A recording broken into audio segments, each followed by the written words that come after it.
Just a few weeks after starting the job, new Chancellor Rishi Sunak will have barely had a chance to unpack before he finds himself presenting his first budget.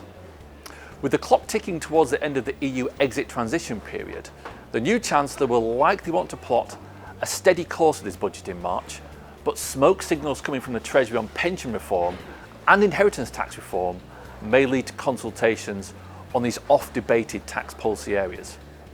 One thing we do know is coming is the lifting of the National Insurance lower earnings limit for workers to eventually equalise it with the tax-free person allowance, currently £12,500. And I think that's a positive move, providing any unintended consequences in the benefit system created as a result are ironed out.